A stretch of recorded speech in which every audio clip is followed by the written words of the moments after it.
Ahí tenemos entonces, vamos a continuar esta noche. Hemos estado en el libro, en la carta a los romanos, la epístola a los romanos. Una carta que ha sido de tanta bendición para la historia de la iglesia, para todos los hijos de Dios. Aquellos hermanos que están interesados en poder ir a todos los capítulos que no han visto porque han entrado apenas ahora, porque no han tenido la secuencia, usted puede ir a la página www.estiempodecosecha.com para que usted se ponga de pronto al día. Hemos estado trabajando en la carta a los romanos arduamente, han sido meses, hermanos, pero ha valido la pena.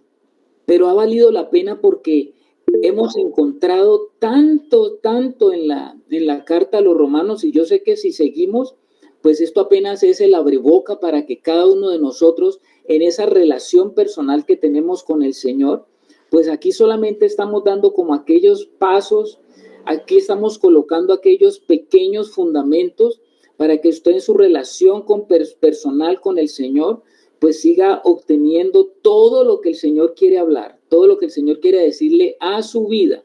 Entonces usted también puede tomar la carta, irla leyendo y revisar los temas que hemos ido tratando a través de este estudio.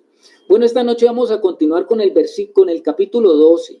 Capítulo 12 de la carta o la epístola a los romanos. Este capítulo 12, como lo hemos venido diciendo, hermanos, en este tiempo es un capítulo maravilloso porque Pablo ha dejado de hablar en esta carta de todas las doctrinas fundamentales, las doctrinas básicas, las doctrinas del núcleo de la vida cristiana, y él ha avanzado a hablar acerca de las cosas prácticas de nuestra vida y nuestro caminar en el Señor, porque nosotros tenemos que asentar las enseñanzas profundas, tenemos que pedirle al Espíritu Santo que nos permita vivenciar esas doctrinas. No es solamente tener una cantidad de conocimiento en la mente, porque el cristianismo no es eso. El cristianismo no es una cantidad de información acumulada en nuestra mente. El cristianismo es una vida. El cristianismo es Cristo en nosotros. Y el cristianismo nos habla de una vida que tiene que ser manifestada en los hijos de Dios. Y el apóstol Pablo nos muestra las evidencias de esa vida en nosotros. Hay evidencias de la vida de Cristo en nosotros. Y esas evidencias pues las da a conocer la Escritura. Si usted es un hijo de Dios, tiene que haber una evidencia, ¿no? Y la evidencia no es que usted se reúne con unos hermanos, la evidencia no es que usted no es que hable de la Biblia, la evidencia no es que usted cargue la Biblia, como decíamos antes, debajo del brazo. La evidencia no es que usted se sepa unas canciones o unos cánticos cristianos. La evidencia va mucho más allá. Es todo eso y mucho más. Porque la evidencia tiene que ver con una vida que se está desarrollando desde su interior. Porque el Señor dice en su palabra, el que cree en mí, como dice la Escritura, de su interior correrán ríos de agua viva. Y esto dijo el Señor del Espíritu que habían de recibir los que creyeran en Él. Hemos recibido el Espíritu de Dios, que es una persona del Dios Trino que está dentro de nosotros, generando toda esa vida para que esa vida se manifieste. Y esa vida se manifiesta en unas características, ¿no? Entonces, por eso el apóstol Pablo acá en Romanos capítulo 12 nos está hablando de cómo se manifiesta esa vida. En el capítulo 12 de Romanos nos habla el apóstol Pablo de esa relación vertical que todos tenemos que tener, porque para nosotros crecer y madurar espiritualmente, necesitamos mantener una relación vertical de íntima comunión con Dios. Él está allí. Relación vertical porque Él es más alto. Él está en lo más alto de la vida espiritual. Y tenemos una relación vertical con Él. Y todos los hijos de Dios tienen que, como dice el apóstol Pablo allí en la carta a la epístola de los Romanos, el capítulo 12, que todos nos tenemos que presentar como un sacrificio vivo, santo, agradable a Dios, que es el culto racional. Y todos nos tenemos que presentar en una relación personal. Nadie te va a dar a ti lo que el Señor te puede dar porque el Señor está dentro de ti. Y el Señor es el que tú tienes que conocer, a ese Dios que está dentro de ti. Y esa es tu relación vertical. Pero la relación vertical tiene su ambiente y su clima donde se desarrolla de la manera óptima, y es en la relación horizontal con otros que como usted están caminando la misma vida. Y eso es lo que la Biblia habla de, es que es el ámbito de la iglesia, del cuerpo de Cristo. Hay una relación vertical y hay una relación horizontal. Las dos son importantes, las dos son fundamentales, las dos son necesarias para que haya un buen desarrollo en su vida como un hijo de Dios. Y usted sabe que nosotros en la carta, en la epístola a los romanos, en este capítulo 12, estuvimos hablando de los dones, que nos han sido dados dones, ya hablamos de eso. Pablo no agota el tema de los dones en el capítulo 12, si usted se da cuenta, sino que él trata algunos dones en el capítulo 12, y esos dones hablan con esa funcionalidad, porque Pablo tuvo una revelación que no tuvo ningún otro apóstol. ¿Cuál fue la revelación que tuvo el apóstol Pablo al ver a los hijos de Dios creciendo y avanzando en su etapa de vida orgánica? Pues él pudo ver a la iglesia como un cuerpo con funciones, ¿no? El cuerpo tiene varios órganos y los órganos tienen diversas funciones. Y nosotros estuvimos viendo esas funciones que son mencionadas aquí en el capítulo 12, ya lo vimos.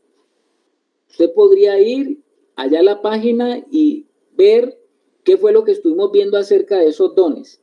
Porque esta noche nosotros vamos a ir desde el versículo 16, desde el versículo 16.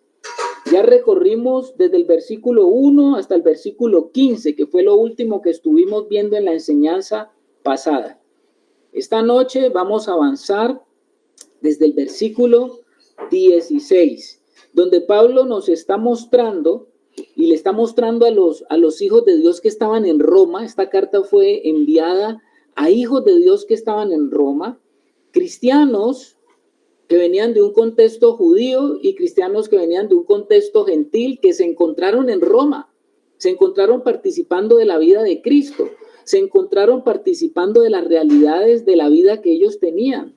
Ahora, ¿cómo iban a manejar esa vida entre ellos? ¿Cómo es que iban a encontrarse ellos?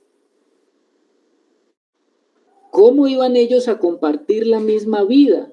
¿Qué tenían que tener en cuenta? ¿Cómo tenían que ser derribados de ellos tantos paradigmas, tantas formas de pensar? ¿Cómo tenían que ser ellos llevados a que cuando se reunieran? Porque los cristianos tenemos la costumbre de reunirnos, ¿no? Cuando nos reunimos como iglesia. Pablo habla de que nosotros no nos reunimos en la iglesia. La iglesia no es el lugar. La iglesia somos nosotros. Y esto es un concepto totalmente que para nosotros nos debe revolucionar, porque nosotros no vamos a la iglesia, nosotros somos la iglesia y nosotros nos reunimos como iglesia. Eso dice Pablo en Primera de Corintios, ¿no? Primera de Corintios dice Pablo, cuando os reunís como iglesia. Él no dice cuando ustedes se reúnen en la iglesia, porque la iglesia no son las paredes, la iglesia no son los locales, la iglesia no son los templos. La iglesia somos nosotros los hijos de Dios, que cuando nos reunimos damos evidencia de que hay un cuerpo y que ese cuerpo es un organismo viviente que se está reuniendo para participar de la adoración al Señor, para participar de la alabanza al Señor, para participar de la vida del Señor en conjunto, para ser edificados como casa espiritual. Para eso nos reunimos, para orar, para compartir, para tener comunión. Somos la iglesia del Señor, somos el cuerpo de Cristo viviente. Esto es maravilloso. Entonces, cuando nos reunimos como iglesia, Y en la medida que caminamos con otros hermanos, nuestro camino de la fe, porque todos estamos caminando el camino de la fe con hermanos que nos están acompañando, somos acompañados en ese camino por hermanos que están allí y dan evidencia de que Cristo sí se está formando en nosotros. Dan evidencia de que Cristo está en nosotros, dan evidencia de que Cristo ha ido creciendo en nosotros, porque la vida cristiana tiene esa connotación, que Cristo va creciendo mientras nuestra vida natural va disminuyendo, nuestra vida caída va disminuyendo. Eso se llama madurez. Madurez es dejar, permitir que Él sea más, que Él crezca más y yo menos. Entre Cristo más ha crecido en mí y yo soy menos, esa distancia del más y el menos es la distancia que demarca mi madurez espiritual. ¿Estamos de acuerdo, hermanos? Amén. Amén. Amén. Amén. Amén. Esa distancia de que Cristo es en mí, ha crecido en mí y yo soy menos, es una distancia que puede demorar muchos años. Pero quiero decirle, la cantidad de años que usted tenga en Cristo no significa madurez, porque hay muchos hermanos que tienen muchos años en Cristo, pero no han experimentado la madurez necesaria, no han experimentado la madurez que se necesita. ¿Por qué? Porque aunque llevan muchos años en el Señor ha crecido poco y ellos han seguido fortaleciendo su vieja vida y su vieja naturaleza.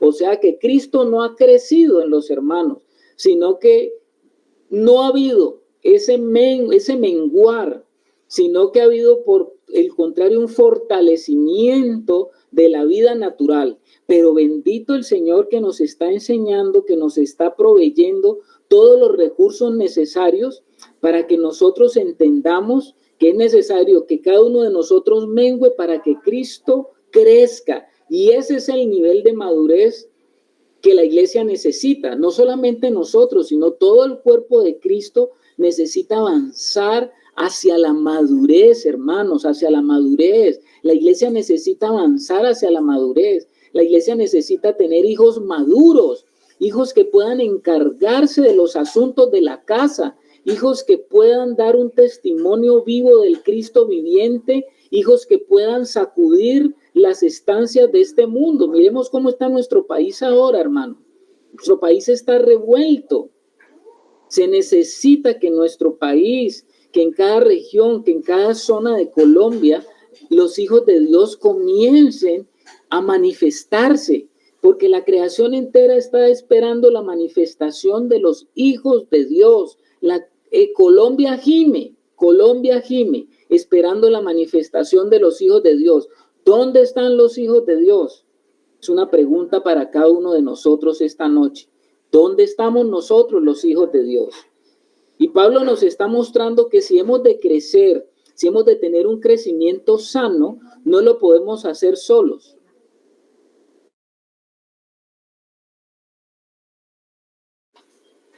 No podemos nosotros entonces, como hijos de Dios, estar solos.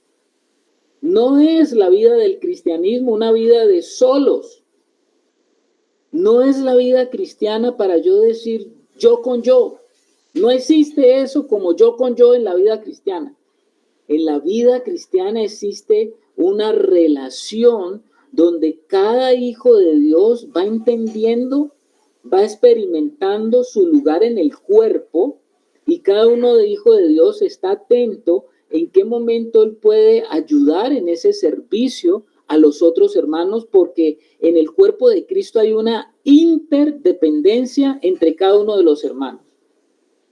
Esto ya hemos hablado, ¿no? Estoy haciendo aquí como un resumen también para los hermanos que están entrando por primera vez esta noche. Entonces, hermanos, vamos a ese versículo que vamos a comenzar, que es el versículo 16. Capítulo 12, versículo 16. dice de la siguiente, voy a comenzar desde el 15, ¿no? Donde Pablo nos está diciendo cómo es que es esa vida del verdadero Hijo de Dios, que está inmerso en el entendimiento y en la revelación de una iglesia orgánica. Una iglesia orgánica es una iglesia donde todos los miembros se conocen, donde todos los miembros saben quién es el que está allá al lado o al frente. En una iglesia orgánica, nosotros sabemos los nombres de los hermanos, sabemos de la vida de los hermanos saben de mi vida, saben quién soy, saben quién es mi esposa, quién es, en qué vivo, en qué trabajo, eso se sabe, porque participamos en la vida, ¿no? No es ese tipo de reuniones donde usted se reúne, nadie lo conoce, usted llega como un incógnito. Algunos, los que se sientan en la misma banca con usted durante domingo a domingo, que medio le saludan o mientras le dan un beso, pero usted sale en esas congregaciones donde son numerosas, usted es un número más, pero usted es un desconocido.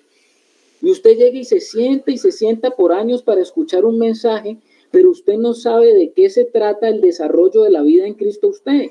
Porque el desarrollo de la vida en Cristo usted no está solamente para que oiga mensajes. El desarrollo de la vida en Cristo en usted está para que usted lo exprese a Él en un servicio específico que solamente Dios le va a dar a cada uno. Usted tiene un servicio específico en el cuerpo de Cristo. Usted no es un cuerpo inerte, usted es un cuerpo vivo. Usted es de hecho Pedro dice, ¿no?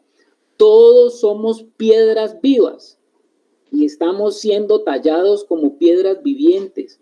Y desde hace 2000 años esas piedras vivientes están siendo talladas para conformar el gran templo de Dios. Hay muchos que están esperando el templo allá en Israel, que se levante el templo. Pues quiero decirle que hace 2000 años el Señor está levantando ese templo viviente hecho con piedras vivas, hermano. Eso se lo puedo decir. Hace más de 2000 años. Y usted hoy hace parte de esas piedras vivas que Dios está levantando hasta que se consuman los tiempos. Y por eso es que viene a decir el apóstol, dice, gozaos con los que se gozan, llorad con los que lloran. ¿Usted cómo puede llorar con el que llora si usted no sabe por qué está llorando? ¿Usted cómo se puede gozar con el que se goza si usted no sabe por qué se está gozando? Usted se goza porque sabe que ese hermano tuvo algún triunfo, pasó algo, tiene un testimonio, venció una prueba y usted conoce qué era lo que estaba pasando, usted sabe qué era lo que estaba pasando con él y ahora usted puede gozarse con él porque usted conoce. Lo mismo con el que sufre, usted sabe por qué está sufriendo, usted sabe qué le está aconteciendo, usted sabe por qué está participando, él está participando de su vida y usted está participando de la vida de él. ¿Cómo le parece que eso es lo que dice el apóstol Pablo? Gozaos con los que se gozan, llorad con los que lloran. Pero también dice el versículo 16, unánimes entre vosotros, no altivos, sino asociándoos con los humildes. No seáis sabios en vuestra propia opinión. Vea qué importante lo que está diciendo el apóstol Pablo. Esa palabrita como se menciona allí, ¿no? Unánimes, unánimes. ¿Qué significa ser unánime? ¿Qué será esa palabrita unánime? ¿Qué piensan ustedes? ¿Qué dijo por allá el hermano? ¿Quién habló? Hablar de unidad, hermano. No le escuchamos bien al hermano. Hablar de unidad. ¿Unidad? ¿Unánime tiene que ver con unidad? Sí, está bien. ¿Todos de acuerdo o no estamos de acuerdo? ¿La unanimidad tiene que ver con la unidad? ¿O no? Sí. ¿Quién dijo sí? María. La unanimidad tiene que ver de una concordancia o un total acuerdo de todas las partes involucradas. Póngale cuidado, atención. Un acuerdo total de todas las partes involucradas. ¿Quién está hablando? Aldemar, hermano, yo diría que la unidad es algo ambiguo con la palabra que usted dijo, mencionó, mi hermano, con unanimidad. ¿En qué sentido, mi hermano? Que ambas son iguales, hermano, ambas denotan o nos llevan a la misma forma de ser, o sea, a la misma unidad. Ya, ok, a ver el hermano Wilson que levanta la mano. Sí, mis hermanos, hablando acá de esto tan importante y de todo lo que hermano, nos está hablando en esta hora, qué tan importante entender cómo puede ser eso posible, porque allá donde usted está, mi hermano Carlos, ahí creo cerca ya de 40 hermanos que se reúnen juntos y que semanalmente se están viendo, se reúnen en la casa de un hermano, hay un lugar determinado para los días, fines de semana, y se conoce más, pero cuando hay una familia en un lugar, un hermano en un lugar, ¿cómo podemos llegar a poder, con eso que Dios nos está exhortando en esta noche o nos está mostrando, nos está dando luz, que haya esa unidad? Y hablando de esa unidad, creo que aquí nos puede ayudar mucho este versículo de Primera de Corintios capítulo 1, versículo 10. Os ruego pues, hermanos, por el nombre de nuestro Señor Jesucristo, que habléis todos una misma cosa y que no haya entre vosotros divisiones, sino que estéis perfectamente unidos en una misma mente y en un mismo parecer. Esto no solo unidos por el Espíritu que se nos ha dado, sino que todos podamos entender que hemos sido llamados para que hablemos una misma cosa, haya un mismo parecer entre los hermanos, que podamos entender cómo podemos andar juntos, cómo podemos que los hermanos nos conozcamos para que se pueda ver eso de gozar con los que gozan y llorar con los que lloran. Entonces nosotros somos responsables ya delante de Dios, que se nos ha dado a conocer un hermano, y cada que conocemos un hermano, yo ya tengo esa responsabilidad que ese hermano necesito conocerlo para saber cómo lo que usted dijo ahora tan agradable, mi hermano, que lo recibimos de parte de Dios. ¿Cómo vamos a saber cómo está el hermano si no simplemente lo único que conozco es el nombre o tengo solamente su teléfono y de ahí para allá no tengo ningún contacto con ese hermano, no me interesa? O como en las congregaciones que se ve mucho eso, que usted mencionó también, en esa multitud de cristianos, pues simplemente van y en las reuniones se saludan, se besan, pero nunca conocen sus hogares, sus necesidades, sus dificultades, sus momentos de prueba, porque se ha perdido en el pueblo cristiano a eso que nos está hablando el Señor en esta noche. Entonces, hermano, quiero decir que eso es lo que me parece la unidad. Muy bien, hermano Wilson, excelente. La hermana Mari Santa Cruz, gracias, hermano Wilson. Como dijiste, todos ponerse de acuerdo, ¿cierto? Y yo te hago una pregunta, nosotros podemos estar juntos y no unánimes, ¿cierto? Puede pasar eso. Sí, señora. Podemos estar juntos, pero no unánimes. Tiene toda la razón. Es unánimes, es ponerse, como expresaste, de acuerdo, y como expresó en el 1 Corintios del hermano 10, ¿qué? Estar de acuerdo, ¿cierto? Sí, señor.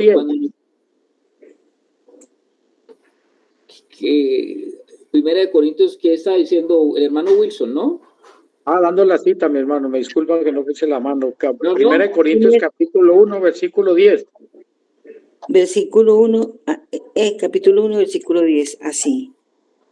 Cuando nosotros hablamos de unanimidad, estamos más allá de guardar una relación externas con los hermanos, una relación de nos identificamos con ciertas doctrinas. No se trata de eso. La unanimidad tiene que ver con un pensamiento y acción. A ver qué dice el hermano Aldemar. Hermano Aldemar. Voy a contarle un testimonio que esta semana me pasó con el hermano Wilson, que me hizo un llamado para que nos reunamos mañana miércoles en Ricaute con el hermano Harold. Y resulta que ya que usted toca este tema tan importante, mi hermano, le cuento que yo no sé por qué le dije, es que no sé, yo mismo ni me interpreto, mi hermano. No sé por qué le dije al hermano que yo no iba, que esa oscuridad, que eso había mucho hueco, que esto. Bueno, le puse una cantidad de obstáculos, mi hermano, y le cuento que estuve por ahí 2 horas, ni 2 horas, por ahí 1 hora, mi hermano. Y le cuento que eso me puso tan mal, mi hermano, pero mal. ¿Cómo era tanto que no podía ni trabajar, hermano? Porque de la redargüida que me pegó el Señor a mí, precisamente por eso, porque ese llamado es para estar con los hermanos en unidad, para compartir. El Señor me decía en mis pensamientos, como cuando te llamaban los amigos a hacer cosas que no eran para mí, sí salías corriendo. Entonces, mi hermano, eso me dejó muy mal, pero bastante mal. Y a la hora de al hermano Wilson y le pedí perdón y le pedí disculpas y que contara conmigo. Ok, hermano Aldemar, muy bien, muchas gracias. Mire que el apóstol Pablo está diciendo aquí, unánimes entre vosotros, unánimes entre vosotros. Ahora, ¿será que Pablo le está diciendo a los cristianos que todos deben ser exactamente iguales en su opinión, en las opiniones? Todos tenemos que tener la misma opinión, todos tenemos que tener el mismo criterio. A eso se está refiriendo la unanimidad a la cual Pablo está invitando a todos los hermanos. ¿Será ustedes qué piensan de eso? ¿Será que todos tenemos que tener la misma opinión, el mismo criterio sobre asuntos y cosas? ¿Es eso lo que el Señor quiere decir a través del apóstol Pablo, que dice la hermana Marta Gudelo? Tiene el micrófono cerrado, hermana. Ahora sí. Ya, hermanito. No, hermano. Hablan sobre la humildad, sobre la unidad, la paz y la bondad hacia los demás, hermano. Ya. Bueno.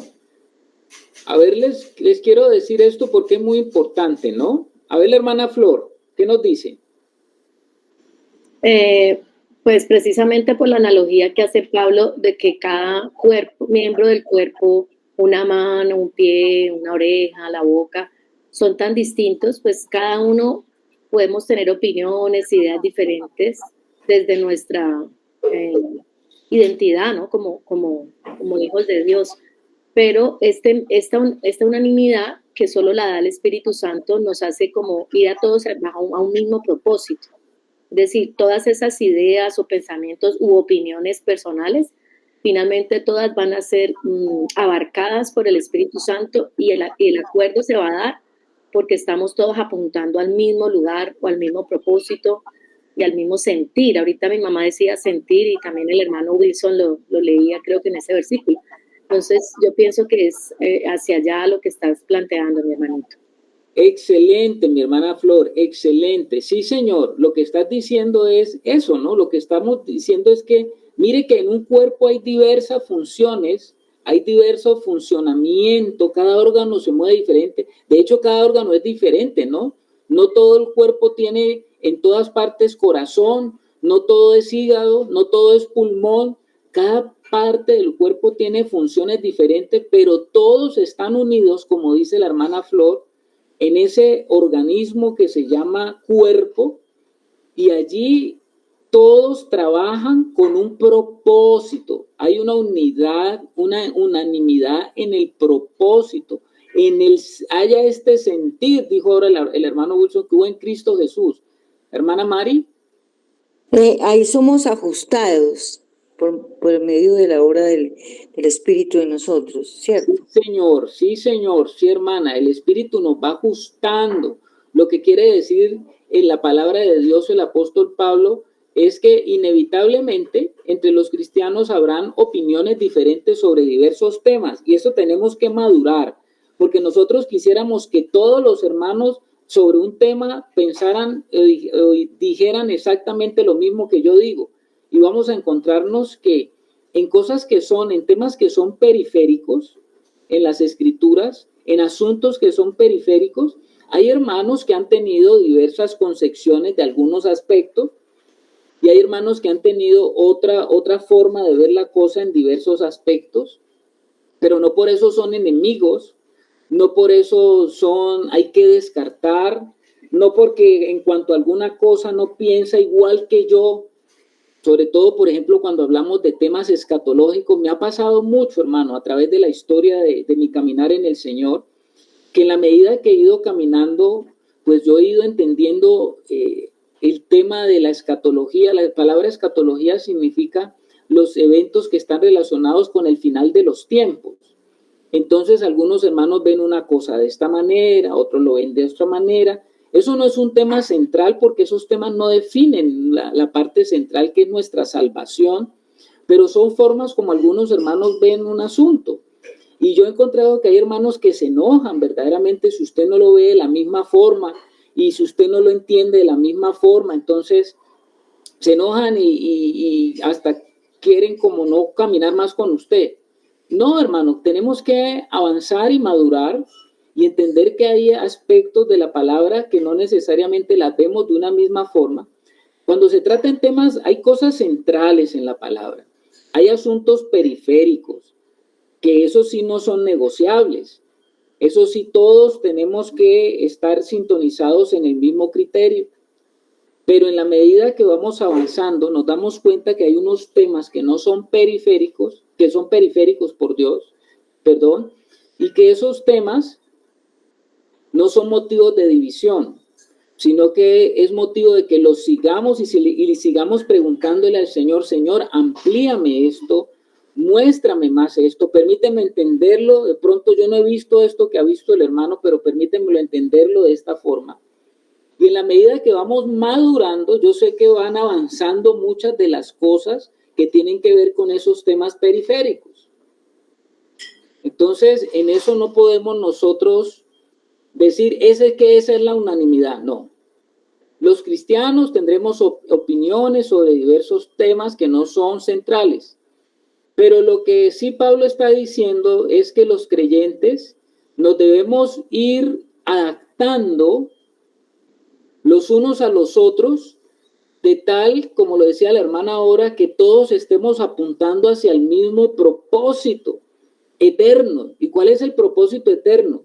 Que Cristo sea formado en nosotros y que eso nos va a permitir a nosotros, los hijos de Dios, no perdernos del norte, no estar apuntando hacia lo que no es, no dividirnos por temas y asuntos periféricos, sino que estemos apuntando en que, bueno, debemos de crecer, necesitamos crecer en ese orden del Señor y tenemos que aprender a tener un grado de sumisión mutua y aprender a que en la pluralidad del cuerpo de Cristo, nosotros tenemos que tener cierta elasticidad con ciertos asuntos que no son centrales, pero que no nos van a tampoco si somos muy rígidos, si somos muy ortodoxos, nos vamos a dividir, nos vamos a quebrar, ¿no? Como cuando usted tiene algo que es demasiado rígido y lo quiere doblar, ¡pum!, llega un momento en que se parte.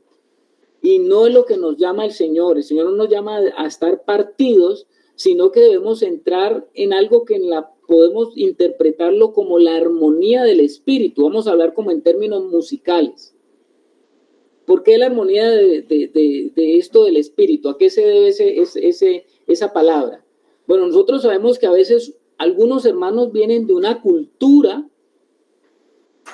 otros vienen de otra. Por ejemplo, no es lo mismo aquí en Colombia una persona que nació aquí en Cali a otra persona que nació en Bogotá, a otra persona que nació en Medellín. Son culturas que lamentable o así es, yo no puedo decir si lamentable, pero así es, nuestra alma es impresa por esas cosas que son de la cultura, ¿no? El tipo de comida, la parte musical, los gustos musicales, los ritmos, la forma como generalmente las personas se visten, son cosas que están muy demarcadas en nuestra alma por el tipo de ambiente donde nos movemos. Eso es lo que se llama cultura, ¿no? Algunos tienen una forma diferente cuando, por ejemplo, en el mundo de las canciones y las alabanzas, ¿no? Cuando las personas quieren expresarle al Señor su agradecimiento a través de la música, pues hay muchos hermanos que lo hacen de una forma y otros lo hacen de otra forma porque están influenciados por ritmos que son autóctonos de sus regiones, ¿no? Eso es como que nosotros debemos entenderlo. Algunos hermanos en el ámbito de la iglesia, algunos están financieramente mayor engrosados, otros son en su situación o su condición financiera es menor. Unos son altamente educados, preparados, otros no lo son tanto. Algunos tienen ideas más radicales sobre ciertos asuntos, otros son más conservadores. Ahora, Dios no se escandaliza con esa diversidad que hay en los pueblos, no, Él no está escandalizado por eso. Pero lo más importante es que eso no nos lleve al conflicto, que eso no nos lleve al menosprecio de unos con los otros, que todos sepamos que aunque estemos tocando en diversas notas, aunque todos estamos en diversos instrumentos, estamos hablando en términos musicales, la melodía la dirige el mismo espíritu y bajo la misma partitura que es Cristo, y que todos estamos trabajando para el avance del reino de Dios en cada uno de nosotros. Todos somos miembros de una familia, que todos tenemos que amarnos unos a otros y que al final del día, aunque tengamos algunos criterios diferentes, tenemos que reconocernos como hijos de Dios, que tenemos que aprender a caminar como hermanos, miembros de la familia de la fe en Cristo Jesús, y que tenemos que aprender todos a trabajar en esa armonía, en la misma dirección y unánimes unos en otros. ¿En qué consistía la unanimidad que el Señor nos hablaba el hermano Wilson ahora por allá en Filipenses? Decía, sé todo de este, ¿cuál era el sentir que hubo en Cristo Jesús? Vuélvalo y léalo, hermano Wilson. ¿Cuál era el sentir que hubo en Cristo Jesús según lo que el apóstol Pablo le escribe a los filipenses en el capítulo 2, si no estoy mal? ¿Cuál era ese mismo sentir? ¿Lo tienes ahí, hermano Wilson? Bueno, yo no lo había leído, mi hermano, ahorita, pero sí, ese 2:5 de Filipenses, mi hermano. Si quiere léelo desde antes. Desde el versículo 1. Del 3, nada hagáis por contienda o por vanagloria. Sí.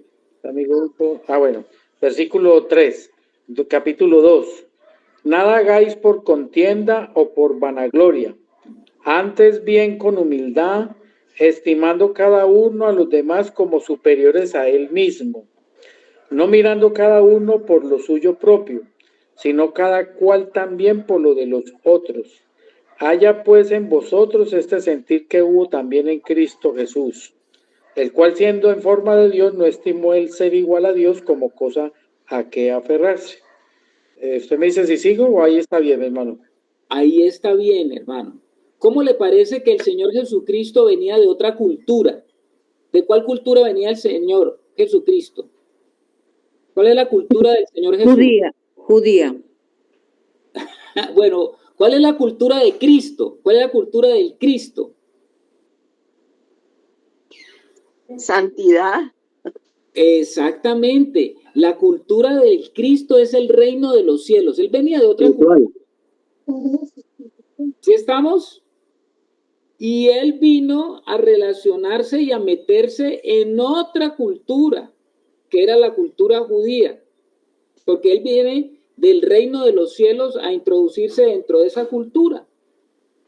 Sin embargo, aunque era de la cultura del reino de los cielos, dice que él mismo en su humildad no se aferró, siendo Dios, a su ser, sino que él se despojó para poder tener relación con los hombres y poder tener comunión con los hombres y poder identificarse con el hombre en esa cultura judía. ¿Cómo le parece a usted?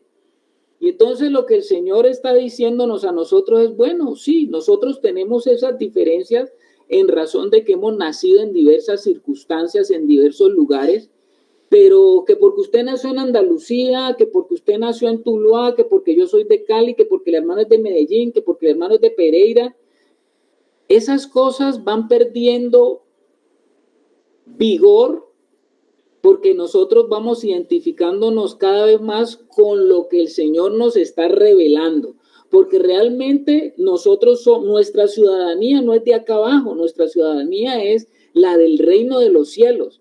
O sea que nosotros tenemos una ciudadanía más alta donde todos nos identificamos de igual manera, porque somos hijos de Dios pertenecientes a un reino que se expresa en Pereira, un reino que se expresa en Cali, un reino que se expresa en Tuluá, un reino que se expresa en cada ciudad, pero somos en esencia y tenemos que crecer en esa revelación, hijos del reino. Las cosas de acá no nos tienen que separar ni dividir, solamente las toleramos mientras estamos acá entendiendo la circunstancia en la que cada uno ha nacido. ¿Estamos hasta allí bien o no estamos bien? Amén. Amén. Ahora, oiga lo que voy a decirle aquí, que esto es muy, muy, muy, muy importante. No estamos llamados a tratar de generar unidad bajo los artificios de la vieja naturaleza. En la vieja naturaleza priman los intereses carnales para tratar de generar una unidad en procura de llegar a tener alguna armonía o a llegar a tener algún beneficio o una meta en común. Sin embargo, hijos de Dios, ese tipo de uniones de los hombres siempre son frágiles o siempre son demasiado duras, inflexibles, están en los extremos.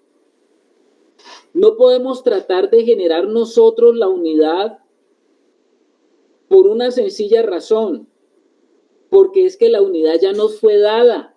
Nosotros no tenemos que generar la unidad. Vamos a ir desarrollando esta parte. Mire usted que las formas de la vieja naturaleza siempre terminan. Esa unidad que quiere generar el hombre, queremos generar a veces nosotros la unidad, termina siempre en eso que se llama hoy en día, por ejemplo, en el campo religioso se llama ecumenismo. Ecumenismo es eso que todos los hombres buscan al querer tener una identificación con todas las otras religiones. Solo que trabaja bastante, ¿no? Está trabajando mucho la nueva era, ese principio de que todas las religiones se unan y se fundan en una y lograr la unidad. Eso que está tratando de generar el hombre, eso está y viene dado por la vieja naturaleza, porque la vieja naturaleza también busca esa unidad, pero buscando beneficios personales, buscando beneficios para los que practican cierto tipo de pensamiento. Y eso no es lo que el Espíritu de Dios nos está enseñando esta noche. Porque esas formas de la vieja naturaleza siempre terminan en quebrantamiento, en dolor, en insatisfacción y por sobre todo esas formas no pueden contener la vida de Dios. Esos sistemas que tratan de mantenerse por métodos humanos se les llama en la palabra de Dios odres viejos. ¿Estamos, hermanos? Amén, amén. ¿Qué es un odre viejo? Un odre viejo es un sistema humano. ¿Por qué se llama viejo? Porque está sustentado en las esperanzas y expectativas del viejo hombre. Eso se le llama un odre viejo. Esos sistemas quieren crear también la unidad, ¿no? Quieren generar la unidad. No, todos somos hermanos, todos somos hijos de Dios, todos tenemos que estar en la madre tierra, todos tenemos que estar unidos por una cosmovisión para poder entender que Dios es un Dios amor. Dios no tiene problema con que tú seas del budismo, con que tú seas del islamismo, Dios, que seas católico, no, todos metidos en una misma taza. Pues esa es la unidad que quiere generar el viejo hombre. Y eso lo ha estado tratando de generar el viejo hombre desde hace mucho tiempo. Ese fue el origen de Babilonia. El origen de Babilonia fue querer tener una religión común para todos los hombres. Esos odres viejos no pueden contener la vida verdadera de Dios. Y a eso no es lo que Pablo se está refiriendo. Yo quiero decirles esta noche una gran verdad revelada en las Escrituras. La palabra revela que la unidad ya no fue dada. La unidad ya no fue dada. A ver, ¿cómo explicar ese concepto de que la unidad ya no fue dada? ¿Ustedes qué pueden pensar de que la unidad ya no fue dada? Hermana Mari Santa Cruz. Que dice, hermano, Jesús oró al Padre, ¿cierto? Que ellos sean uno como tú y él y Dios somos uno. O sea que desde ese principio está la unidad. Entonces, ¿por qué no permanecemos en la unidad?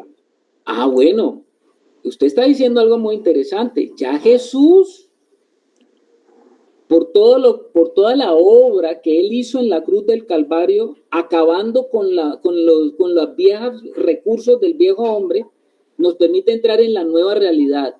Y es que si yo estoy en él y usted está en él, así usted sea de Medellín o sea de allá de Tarso, o sea, si yo estoy en Cristo y usted está en Cristo, ya la unidad nos está asegurada. Amén, somos uno. ¿Y por qué somos uno? A ver, ¿quién nos dice por qué somos uno? Porque hemos Cristo, Carlitos. hemos sido bautizados en un solo espíritu. Exactamente. A ver, hermano Wilson, ¿cómo es? Porque todos hemos sido bautizados en un solo espíritu. Está en Corintios capítulo 12. Sí, señor. Lo voy a invitar a usted a Efesios 4. Ustedes conocen Efesios 4. Esas son cosas que ya se nos han sido dadas. O sea que la unidad ni siquiera nosotros tenemos que tratar de buscarla, porque la unidad no quiere decir de que yo esté junto, como decía una hermana ahora. Yo estoy acá en Cali, pero los hermanos están en Tuluá, y los hermanos están en Antioquia o en Medellín, o están en tal, en Quito, Ecuador. No estamos juntos, pero estamos unánimes. ¿Sí estamos? Sí, amén. A ver, vamos a leer ese Efesios. Efesios, ¿ya lo encontramos? Efesios 4.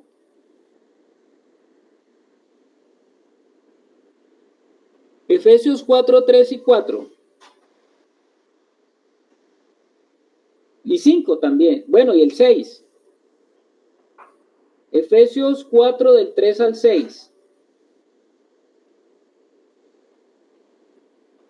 ¿Lo tenemos? Amén. ¿Lo leo, hermano? Sí, mi hermana Luz. Solícitos en guardar la unidad del espíritu en el vínculo de la paz, un cuerpo y un espíritu, como fuisteis también llamados en una misma esperanza de vuestra vocación. Un Señor, una fe, un bautismo, un Dios y Padre de todos, el cual es sobre todos y por todos y en todos. ¿Y el 7? Pero a cada uno de nosotros fue dada la gracia conforme a la medida del don de Cristo. Amén, amén. ¿Lo entendimos, hermanos?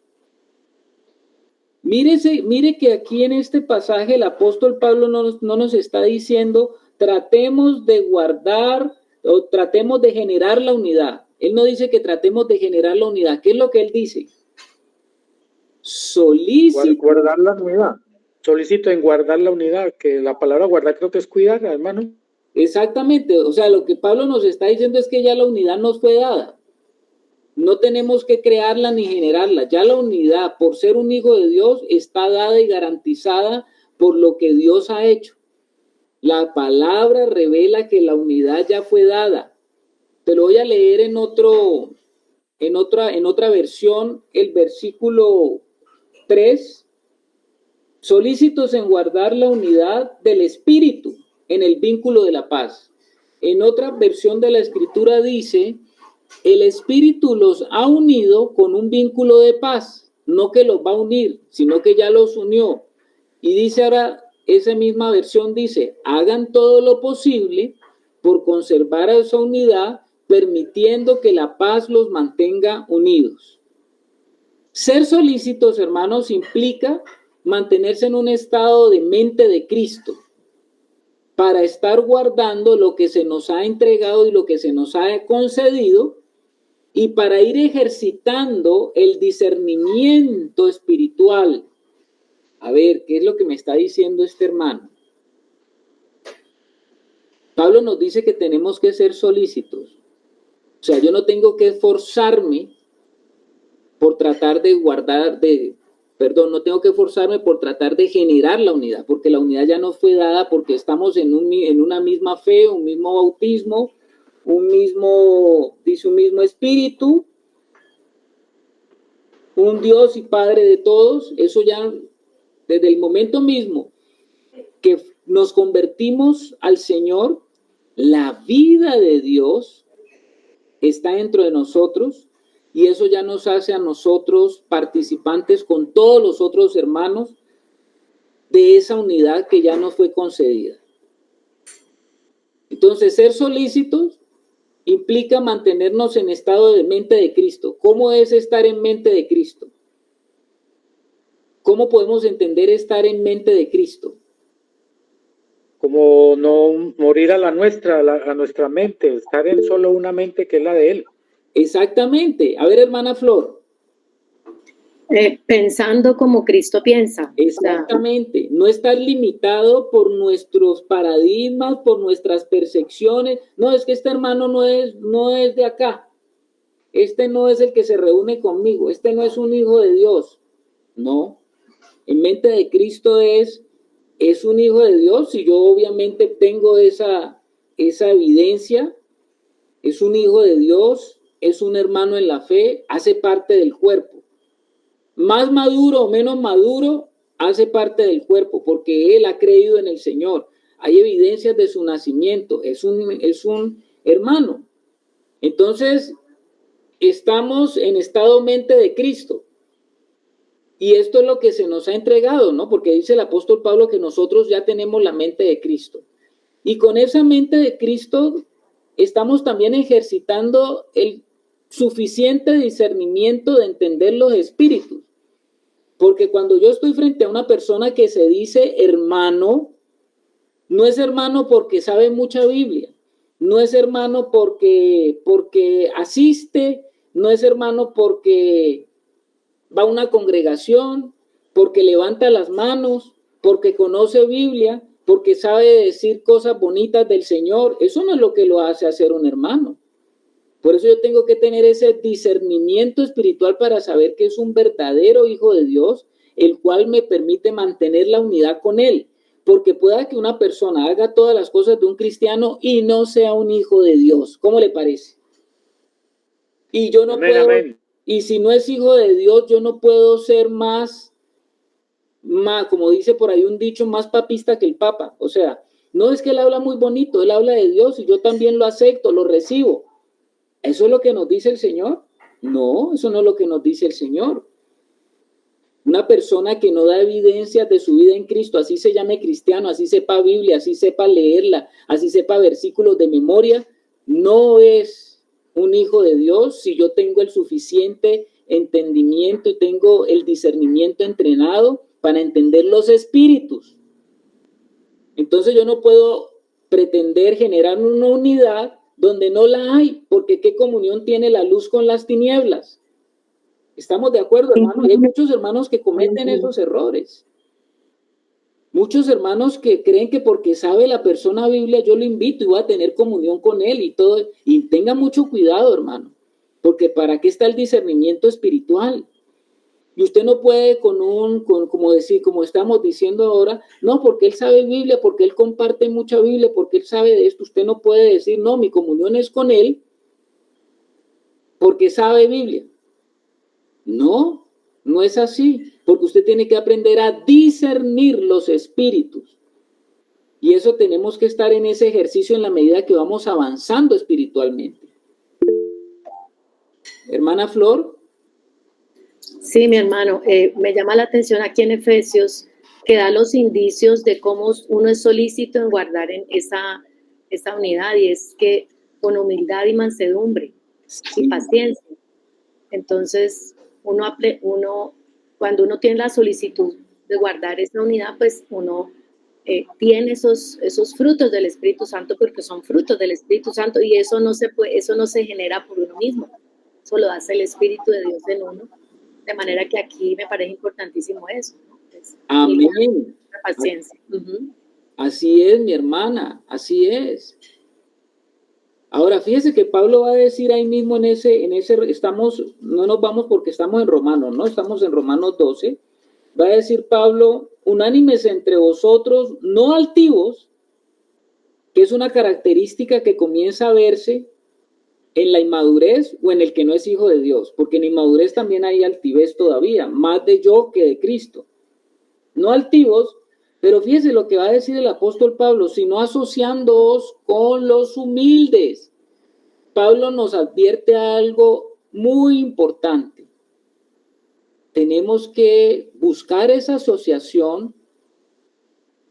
¿Qué es una asociación? No es que la asociación es las que provoca el mundo, ¿no? Porque no estamos recurriendo a la sabiduría humana natural que siempre está buscando alcanzar alguna ventaja personal, porque eso es lo que siempre anda buscando la naturaleza humana caída. Estamos hablando de guardar esa comunión con los hermanos, que estamos comenzando a ver esas características de la vida del Cristo que está creciendo en él. ¿Estamos, hermanos? Voy a leerte ese mismo pasaje, te lo voy a leer en otra versión de la Biblia. Dice así: vivamos como si fuéramos uno solo. Esa es la unanimidad, ¿no? No seamos altivos, sino juntémonos con los humildes. No debemos creernos más sabios que los demás. Así lo dice otra versión de la Escritura. ¿Quiénes son los humildes?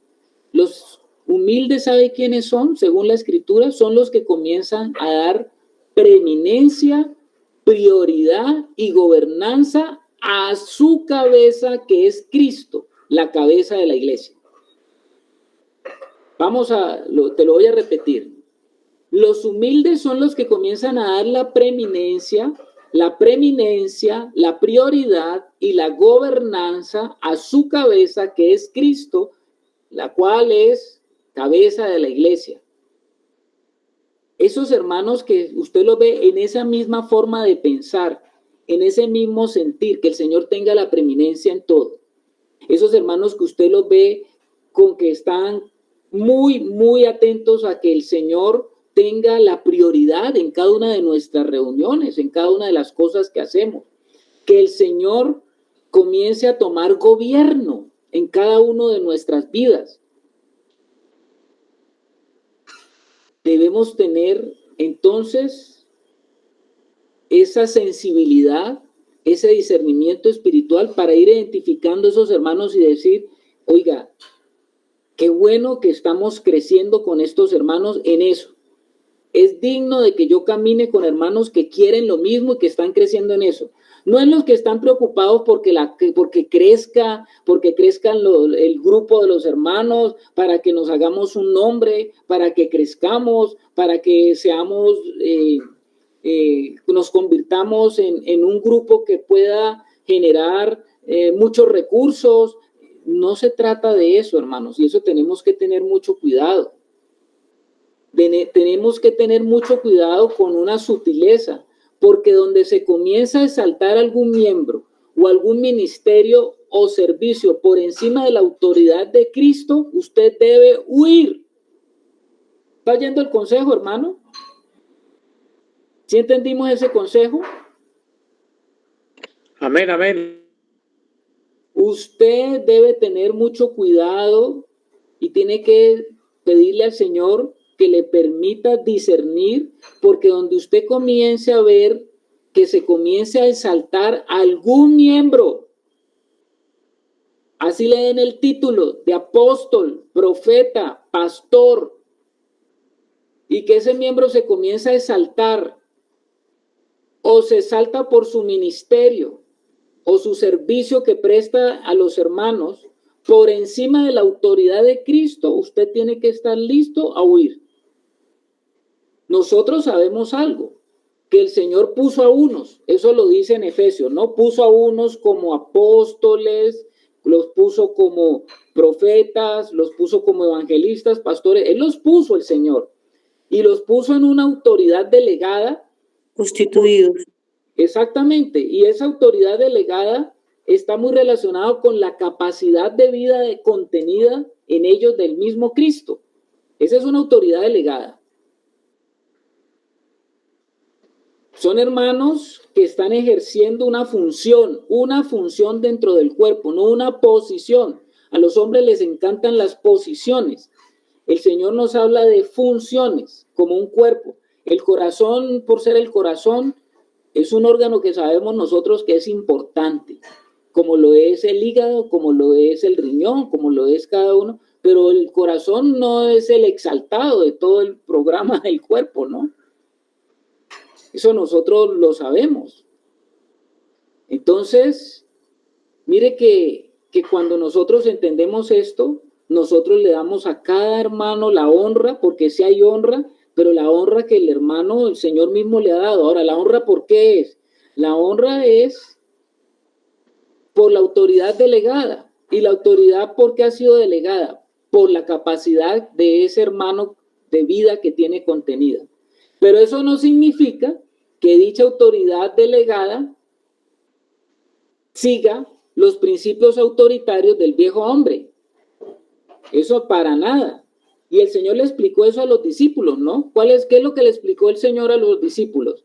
Que el principio de la autoridad delegada en el reino, ¿cuál es el principio de la autoridad delegada en el reino? Mayor. ¿Cuál creen ustedes que es el principio mayor de la autoridad delegada en el reino?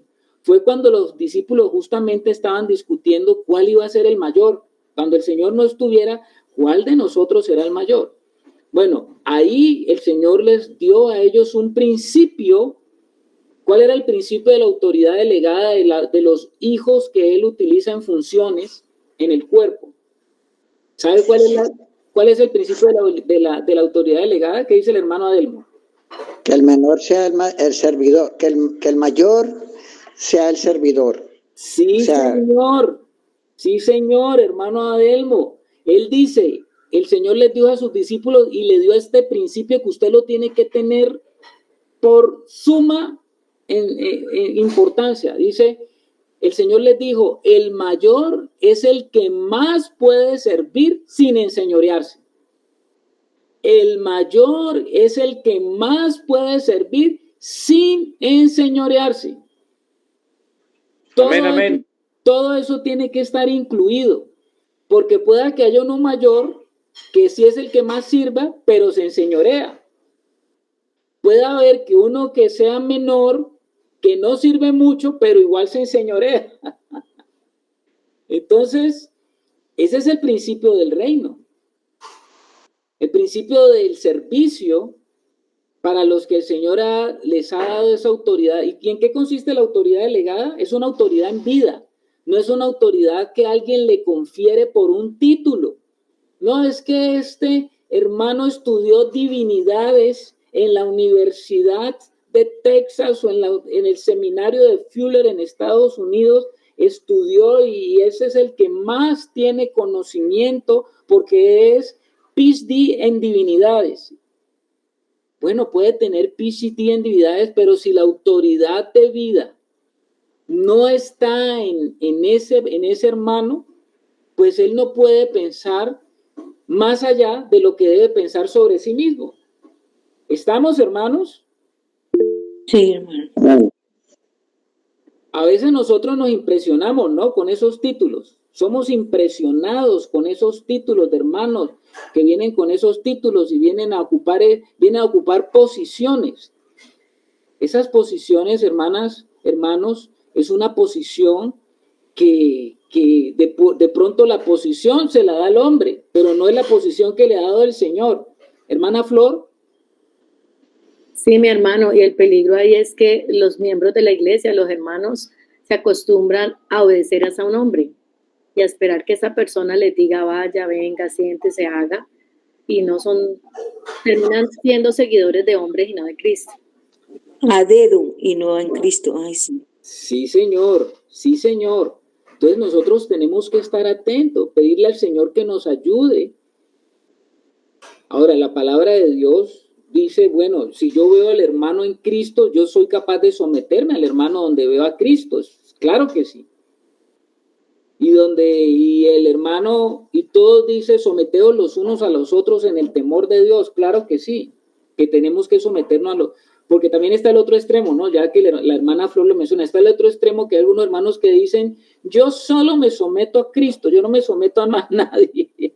Tenemos un problema allí también. ¿Por qué hay un problema allí? Pues Hay altivez. Hay altivez. Exactamente. Y eso es lo que Pablo dice allí en el versículo, ¿no? Dice, no seáis sabios en vuestra propia opinión. Altivez. No, yo no me someto a nadie, yo solamente me someto a Dios, al Señor. Bueno, estás en un grave problema, porque tú no ves a Dios. Y si no ves a Dios y dices que te sometes a Él, ¿cómo entonces vamos a saber si verdaderamente estás en una verdadera obediencia? Si no eres capaz de comenzar con lo más básico, que es aprender a someterte a hermanos que están acá, pero no me someto al hermano, me someto al Cristo y a la vida que tiene ese hermano en Cristo, ¿no? A la madurez del Señor. Y no es para que ese hermano se enseñoree, como dice el apóstol Pedro, ¿no? Porque el apóstol Pedro él dice que fuéramos pastores de las ovejas. Él hace un llamado ahí en la carta a Pedro, ¿no? Pero dice sin enseñorearse, sin buscar ganancia deshonesta. Bueno, ahí hay unos requisitos. Porque eso también está en la Escritura. Ese pasaje termina diciendo, cuando usted, ahora que lo estábamos leyendo, el pasaje del versículo 16 dice, no seáis sabios en vuestra propia opinión. O sea que el mandato final en ese versículo es que los cristianos nunca debemos pensar, yo lo sé todo, ya me las sé todas. Eso no debe ser parte de nuestra forma de pensar. Y eso no quiere decir también que nos vamos al otro extremo, porque a veces estamos en los extremos. No, es que yo no sé nada, yo no sé, nunca sé nada. Eso tampoco es. Nosotros debemos considerar nuestra opinión, como estaba diciendo el apóstol Pablo ahí en el capítulo 12. ¿Qué es lo que nos estaba diciendo el apóstol Pablo en el capítulo 12, versículo 3? Digo pues, por la gracia que me es dada a cada cual que está entre vosotros, que no tenga más alto concepto de sí que el que debe tener, sino que piense de sí con cordura, conforme a la medida de fe que Dios ha repartido a cada uno. O sea, no nos está diciendo Pablo que entonces mi opinión no vale, pero tampoco está diciendo que la mía es la única, sino que nosotros estemos prestos a someternos al Cristo que está revelado en el hermano y que ese hermano porte esa autoridad de vida. Y estamos prestos a escuchar las opiniones de los otros hermanos y a someternos a lo que la palabra de Dios revelada dice. Yo no sé si estamos ahí bien, hermano. ¿Estamos bien o no estamos bien? Sí, hermano. Vamos a avanzar al versículo 17 y el versículo 18. La hermana Mari Santa Cruz. Dice el Señor en Mateo 11:29, aprended de mí que soy manso y humilde de corazón, y hallaréis reposo en vuestras almas. Así es, mi hermana. Tenemos que aprender del Señor, ¿cierto? Usted está dando ahí la máxima del caminar cristiano. Para nosotros caminar en la vida del Señor necesitamos 2 pies. Y esos 2 pies tienen que estar inmersos en esas 2 realidades. ¿Qué es lo que el Señor nos ha dicho? Que si nosotros queremos avanzar en nuestra vida y nuestro caminar en Él, si queremos que Él crezca y que nosotros menguemos, necesitamos de 2 pies para caminar. Uno se llama mansedumbre y el otro se llama humildad. Si estamos caminando en mansedumbre y humildad, creo que el desarrollo de la vida del Señor en nosotros estará avanzando y tendremos un sano crecimiento y desarrollo espiritual. Amén, hermano. Vamos a leer el versículo 16, el 17 y el 18. Dice, no paguéis. Acuérdense que Pablo está dando aquí unos principios para los cristianos en Roma, que es también para nosotros. Dice, no paguéis nadie mal por mal, procurad lo bueno delante de todos los hombres. Y el 18, si es posible, en cuanto dependa de vosotros, estad en paz con todos los hombres. Tremendo esto que está diciendo el apóstol Pablo aquí, hermano. Con todos los hombres. Sí, no está diciendo solamente con los hijos de Dios, está diciendo con todos los hombres. O sea, ¿qué es lo que está haciendo Pablo aquí en la carta? Está aterrizando todos esos principios espirituales, todas esas doctrinas fundamentales, las está aterrizando a la práctica suya y a la práctica mía. ¿Y qué es lo que está haciendo Pablo aquí en el versículo 17 y 18? Él sigue describiendo en una lista de mandamientos, pero ¿qué tipo de mandamientos? Son mandamientos para los que son guiados por la ley del espíritu de vida. Esto no son mandamientos de la ley como tal de Moisés, sino para aquellos que son guiados por el espíritu de vida en Cristo Jesús. Es decir, lo que los cristianos deben esperar después de tomar la decisión de seguir a Cristo.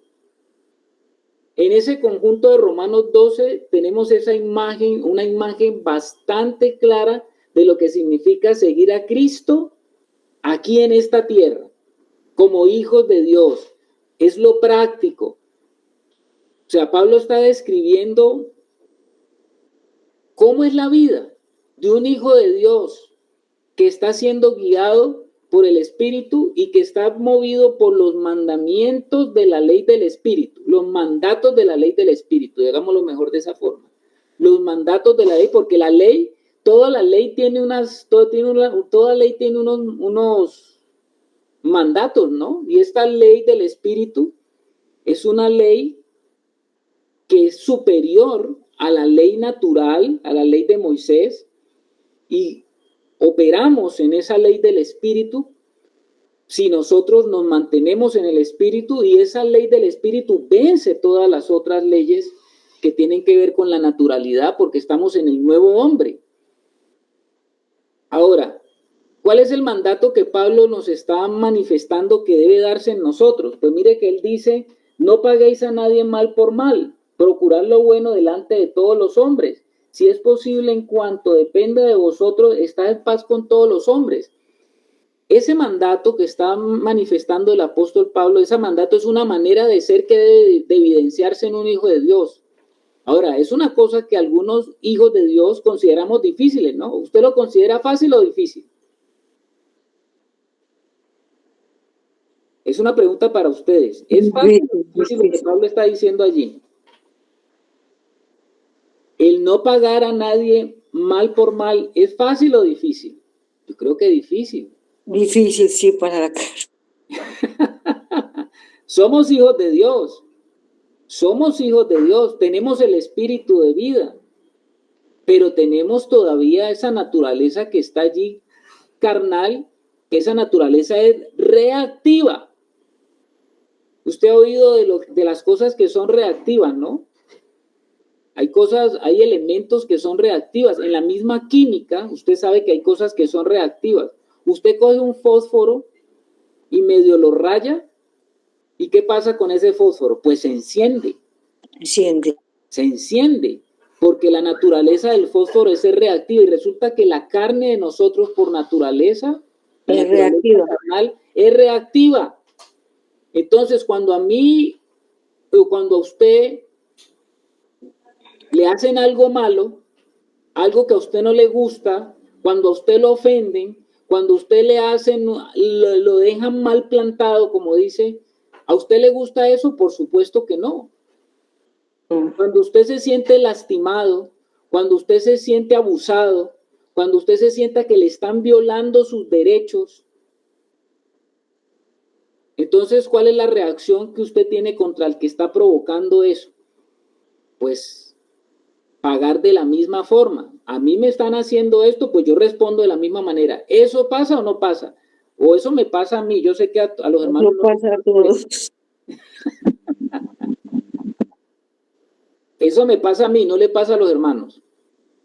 Pero aquí dice el apóstol Pablo que no paguemos mal por mal, que no paguemos mal con mal, sino que nos está diciendo que seamos pacientes cuando alguien nos salga lo malo.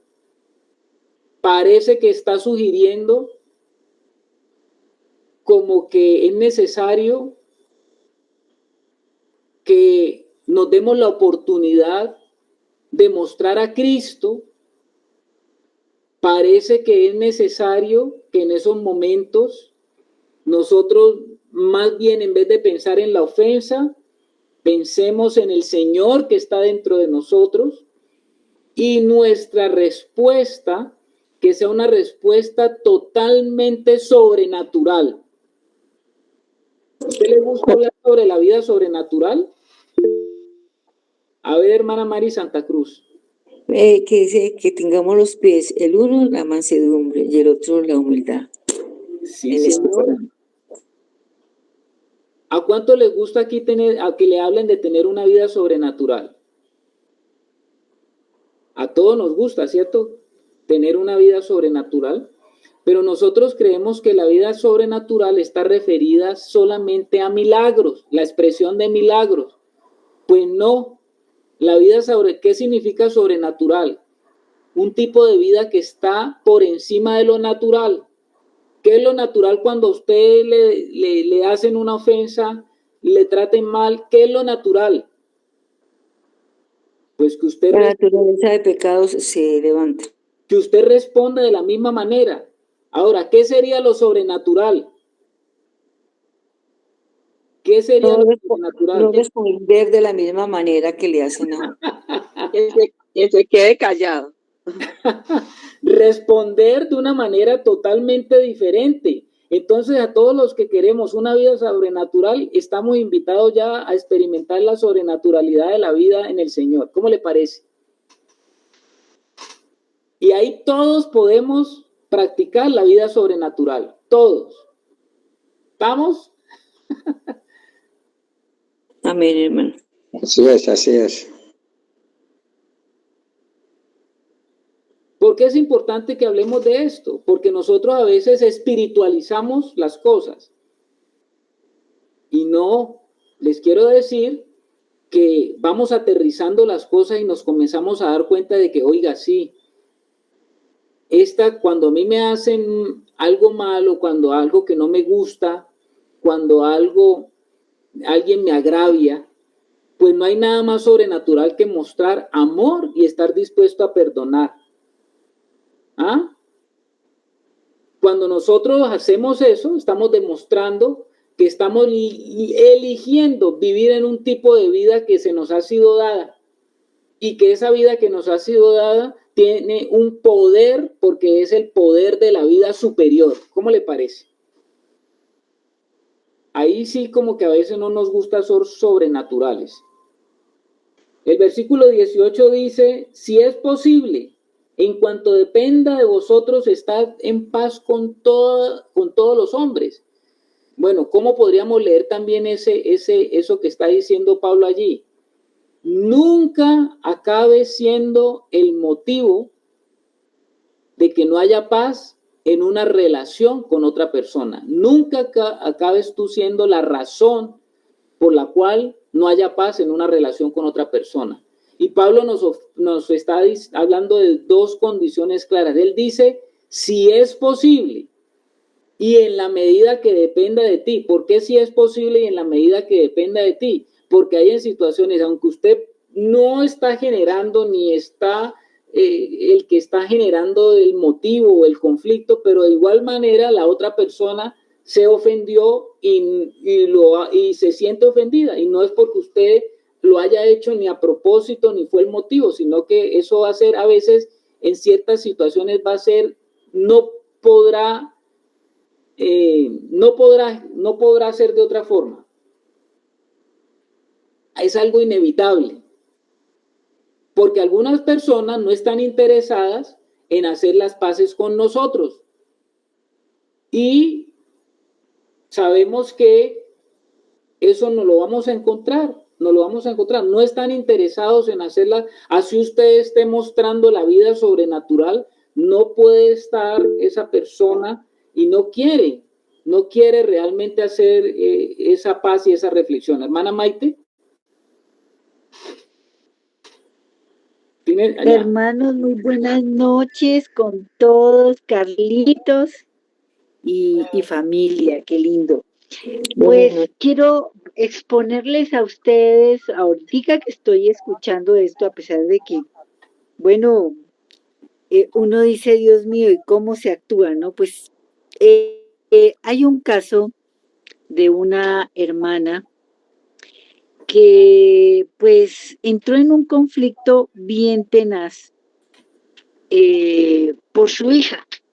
Su hija, pues yo que la podría llamar, bueno, ahorita no la podría, bueno, su hija, pues ella tuvo un enamorado y este enamorado pues es un muchacho del mundo, totalmente.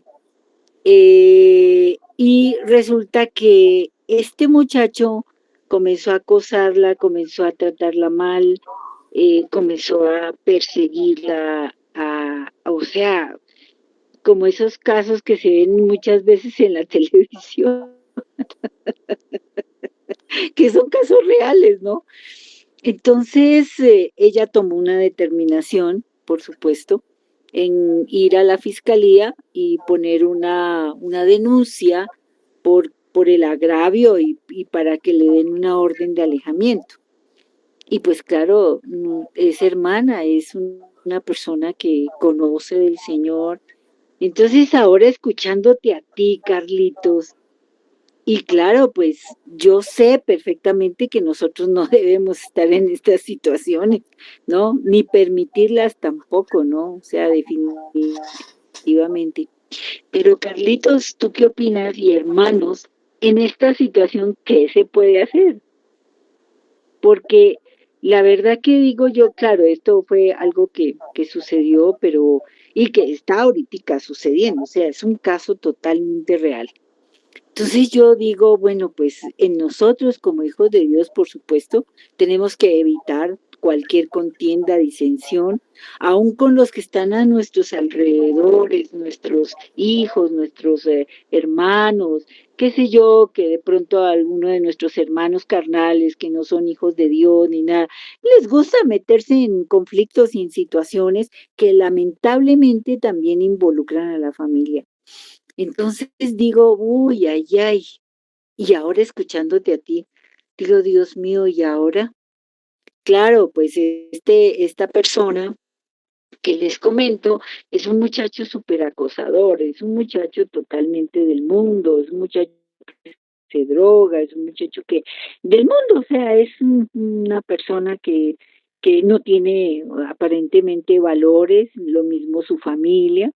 Entonces, claro, llegaron a la casa de la hermana a agredir. Entonces digo, Dios mío, y está consecutivamente pasando esta situación. Entonces, mis hermanos amados, uno como hijo de Dios, si se involucra en estas cosas, y bueno, pues aparentemente la niña en algún momento pues no la podría, digamos, decir hija totalmente de Dios, no, porque ella es una persona que comparte del mundo y se mete con cualquiera y no tiene absolutamente ningún tipo de discernimiento. Pero su madre sí. Entonces, en este caso, ¿qué hacemos? Pregunto a la iglesia, ¿ustedes qué aconsejan? Gracias, Maite. Bueno, este es un caso de la vida real. Este no es un caso hipotético. De acuerdo a lo que estamos, de la vida real. De acuerdo a lo que estamos enseñando, entonces estaríamos dando un concepto desfavorable a lo que ha hecho de pronto la hermana con su hija al ponerle una medida de caución a este personaje. Hay silencio en la sala. ¿Qué dice la hermana Flor? Tiene el micrófono cerrado, hermana. Ya, sí, gracias, hermano. Pues pienso que no, porque la hermana nos ha contextualizado bien de que tanto la niña como el joven no son creyentes y pues hay que cuidar la integridad de ella, ¿no? Y para eso el Señor estableció leyes en los países, en los gobiernos. Y hay que acudir a estas leyes en el momento que sea pertinente. Y en este caso, pues me imagino que la mamá sufre porque su hija no está siguiendo los preceptos de lo que uno esperaría para un hijo, pero hay que proteger a la niña porque hoy en día se ven demasiados casos de que en Colombia le llamamos feminicidios, ¿no? Y ataques de ácido y todo eso. Entonces yo diría que sí, porque pues ahí no hay manera de que acudamos a que el muchacho pueda recibir consejo, ni palabra de Dios, ni nada, porque por lo que escribe la hermana Maite, pues el chico está fuera de control y más bien si sirve la oportunidad de que algún tipo de consecuencia legal que vaya a sufrir el muchacho, pues le va a servir para que se quebrante ante Cristo y le conozca, y lo mismo la niña va a tener, esto ojalá le sirva, oraré por ella para que ella aprenda a discernir, a sujetarse a sus padres, a buscar a Cristo y no pues asociarse con los incrédulos, porque la palabra es clara diciendo pues que qué comunión tiene la luz con las tinieblas, pero yo sí estoy de acuerdo por la protección de la menor o de la persona, o sea, no menor, porque aquí no estamos hablando con creyentes. Bueno, sí, señor. ¿Cómo les parece el consejo de la hermana Flor? Es un consejo muy acertado, hermanos. Aceptar, sí. Porque lo que se está evitando, hermana María Teresa, es un mal peor. Ahí no se le está pagando a esa persona mal por mal. Él está actuando mal y lo que se está evitando es que él siga en un mal peor. Y ese es un bien para él. Evitar que él caiga en un mal peor. Lo que se está dando es una medida de corrección y de evitar de que este hombre pues llegue hasta las instancias que quién sabe pudiera llegar, y está muy bien la medida que se ha tomado, una medida cautelar, una medida donde la ley humana está interviniendo y por supuesto, igual la mamá de la niña tiene que estar orando y pidiéndole al Señor y pidiendo también por este muchacho, ¿no? No es que simplemente eso, sino orando para que el Señor en su misericordia tenga misericordia de él. El hermano Adelmo, que oigo que quiere de pronto decir... Hay humildad ni mansedumbre que valga en ese caso. Ahí toca, como dice la hermanita, acudir a las autoridades para arreglar ese caso porque se le salió de las manos ya. Y la prioridad ahí es la familia. Como dice ella, ninguno de los dos tiene el conocimiento que tiene la mamá. Ok, hermano Adelmo. Sí, no estamos diciendo que usted debe patrocinar. Ser humilde y ser manso no significa que usted permita o patrocine injusticias. La injusticia, lo indigno, ¿me hago entender? Eso no significa la humildad y la mansedumbre. La humildad y la mansedumbre no significa que usted deje atropellar o que le atropellen. Eso no significa, ¿no? No significa la mansedumbre y la humildad. La mansedumbre y la humildad están relacionadas en tener un corazón para el Señor, un corazón dispuesto para estar atento también al que el agraviante, porque yo no sé por qué ese muchacho podría venir arrepentido a pedir perdón, y ahí tengo que estar dispuesto, si yo, a tener el corazón abierto para decir, bueno, está bien, yo te perdono. ¿Sí me hago entender? Y eso es una muestra de ser manso y humilde. Y es el evento propicio para mostrar al Señor también en ese caso. Pero no es manso y humilde que deje que haga pues un mal peor. No es eso lo que estamos diciendo. Y creo que el ejemplo fue bueno, Maite. Creo que fue buena la situación porque es un caso de la vida real. Hoy nos enciende